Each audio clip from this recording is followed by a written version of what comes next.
Buen día, hermanos. Estamos aquí nuevamente para continuar sirviendo a la verdad. Hagamos nuestra oración al Espíritu Santo. Ven, Espíritu Santo, y llena los corazones de tus fieles y enciende en ellos el fuego de tu amor. Envía, Señor, tu Espíritu y todo será recreado y se renovará la faz de la tierra. Oh Dios, que iluminaste los corazones de tus fieles con la luz del Espíritu Santo, haz que seamos dóciles a sus inspiraciones, para que podamos apreciar siempre el bien, recibir su consuelo en las penas, su fortaleza en los momentos difíciles y su entusiasmo para obrar el bien. Te lo pedimos por tu Hijo nuestro Señor Jesucristo. Amén. Bien, hermanos, hoy vamos a reflexionar acerca de la religiosidad popular. El término religiosidad popular designa aquí las diversas manifestaciones cultuales de carácter privado o comunitario, que dentro del ámbito de la fe cristiana se expresan principalmente no con los modos de la Sagrada Liturgia, sino con las formas peculiares derivadas del genio de un pueblo, de una etnia y de su cultura. La religiosidad popular, considerada justamente como un verdadero tesoro del pueblo de Dios, manifiesta una sed de Dios que solo los sencillos y los pobres pueden conocer. Vuelve capaces de generosidad y de sacrificio hasta el heroísmo cuando se trata de manifestar la fe. Comporta un sentimiento vivo de los atributos profundos de Dios hacia su pueblo, que es su paternidad, su providencia, su presencia amorosa y constante. Genera también actitudes interiores raramente observadas en otros lugares en el mismo grado, como la paciencia, el sentido de la cruz en la vida cotidiana, el desprendimiento, la apertura a los demás y su devoción. Veamos algunos ejemplos de la expresión de la fe en el Antiguo Testamento. En segundo libro de Samuel, capítulo 6, encontramos: David y todos los israelitas bailaban delante de Yahvé con todas sus fuerzas, cantaban al son de guitarras, arpas, tamboriles, címbalos y toda clase de instrumentos. También encontramos en el libro de Josué, capítulo 6, cuando José hubo hablado al pueblo, los 7 sacerdotes que llevaban las 7 trompetas de los jubileos delante de Yahvé, pasaron e hicieron sonar cada uno su trompeta. El arca de la alianza de Yahvé iba detrás de ellos. Los hombres armados iban delante de los sacerdotes que tocaban la trompeta y la retaguardia caminaba detrás del arca. Se avanzaba al son de trompetas. Vemos estos dos ejemplos en el Antiguo Testamento, cómo el pueblo expresaba su fe. También en San Lucas, ya en el Nuevo Testamento, capítulo 2, encontramos: los padres de Jesús iban todos los años a Jerusalén para la fiesta de la Pascua. Cuando Jesús cumplió los 12 años, subió también con ellos a la fiesta, pues así había de ser. Vemos entonces también ya en el Nuevo Testamento cómo también ahí expresaban su fe mediante estas celebraciones. La religiosidad popular, podemos decir que es el conjunto de profundas creencias selladas por Dios. También comprende el conjunto de valores que responden con la sabiduría cristiana a las grandes interrogantes de la vida. La religiosidad popular no tiene relación necesariamente con la revelación cristiana, pero en muchas regiones, expresándose en una sociedad impregnada de diversas formas de elementos cristianos, da lugar a una especie de catolicismo popular, en el cual coexisten más o menos armónicamente elementos provenientes del sentido religioso de la vida, de la cultura propia de un pueblo y de la revelación cristiana.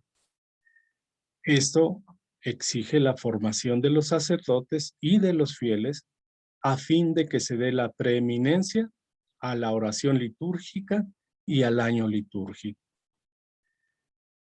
En todo caso, esta obligada preeminencia no puede comprenderse en términos de exclusión, contraposición o marginación con los pueblos que ya tienen o que expresan su religiosidad todavía de sus antiguos ancestros.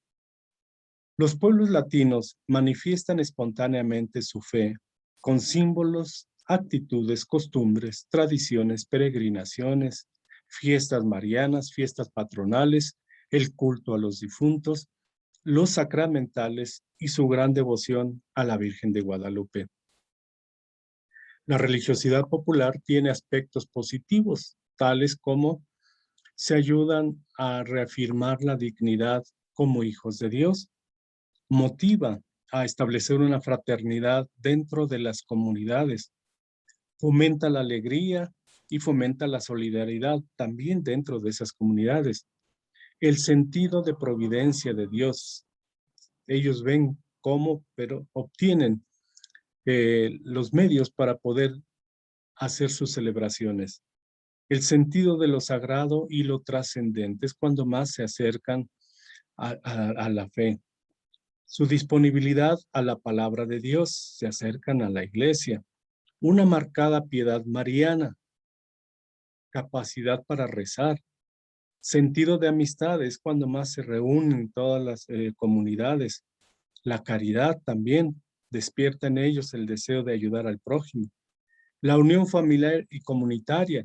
Hay familiares que se alejaron de la comunidad para ir a trabajar, pero en los días de fiesta vienen a reunirse en comunidad. Su capacidad de sufrir y de reparar, se sacrifican ellos para poder obtener los medios para sus fiestas patronales. Una esperanza cristiana y un desprendimiento en lo material. Todos aportan su trabajo, sus medios económicos para esas grandes celebraciones. En México, al ser un pueblo mayormente católico, las expresiones de fe se centran especialmente en la Santísima Virgen de Guadalupe. Ella le ha dado identidad y originalidad cultural a América Latina, que tiene como símbolo el rostro mestizo de Santa María de Guadalupe. Esta religiosidad popular tiene algunos aspectos negativos, tales como la falta de evangelización. Esa puede ser una causa de que se tengan esos aspectos negativos. Una deformación de las creencias por un sincretismo religioso. Al no haber evangelización, se empieza a hacer una mezcla de diferentes ideologías extrañas al cristianismo. El reduccionismo de la fe a un mero contrato en relación con Dios. Yo te doy esto, Dios, para que tú me des lo que yo te pida. La superstición, la magia, el fatalismo, el fetichismo, también eso se involucran y se hace ese sincretismo. La falta de sentido de pertenencia a la iglesia. Al buscar todos los elementos aún externos a la iglesia, pierden ese sentido de pertenencia. Una valoración exagerada del culto a los santos, cuando no se tiene esa evangelización, automáticamente se hace un exagerado valor al culto a los santos. Una idea deformada de Dios, la infiltración del espiritismo y de todo lo que ya hablamos de la superstición. Esos son aspectos negativos. También ejemplos de fetiches o amuletos que acostumbran a usar algunos que se dicen cristianos, como la sábila, el ajo, las cerraduras, las cintas rojas, todo eso son ejemplos de fetichismos que se mezclan con sus creencias religiosas. Otro aspecto negativo es el mal uso de los sacramentales.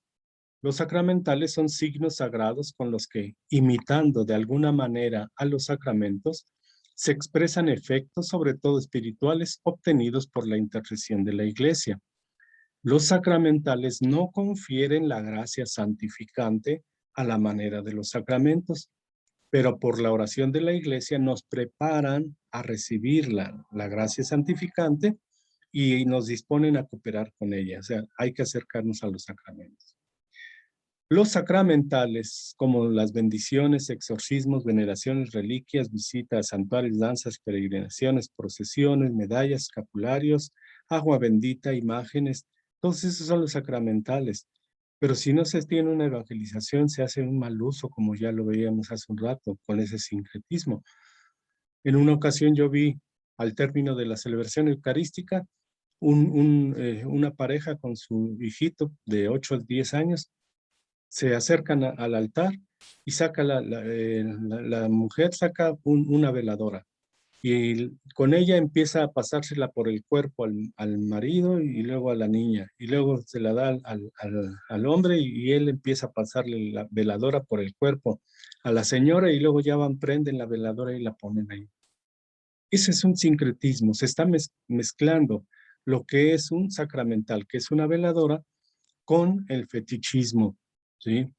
Y entonces ese es el aspecto negativo que se puede caer dentro de la religiosidad popular.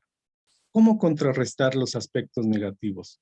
Orientar y purificar la piedad popular, o sea, una vez ya evangelizados, se denomina piedad popular, planificadamente, analizando los vacíos pastorales más importantes, formando agentes, asesores y coordinadores de los distintos movimientos apostólicos en la correcta piedad popular, elaborando material también de orientación sobre las principales devociones. Favorecer la mutua fecundación de la piedad popular y la liturgia. En eso tenemos que trabajar para ir depurando esta religiosidad popular. Bien, hermanos, eso es lo que ahorita, en un principio, hablamos de la religiosidad popular. En la siguiente reflexión, hablaremos un poco más acerca de esto. Seguimos invitándolos para que envíen sus preguntas y también sus comentarios. Pidamos al Señor que nos bendiga. El Señor nos bendiga, nos guarde de todo mal y nos lleve a la vida eterna. Amén. Hermanos, que Dios los bendiga y nos vemos primero Dios en la siguiente reflexión.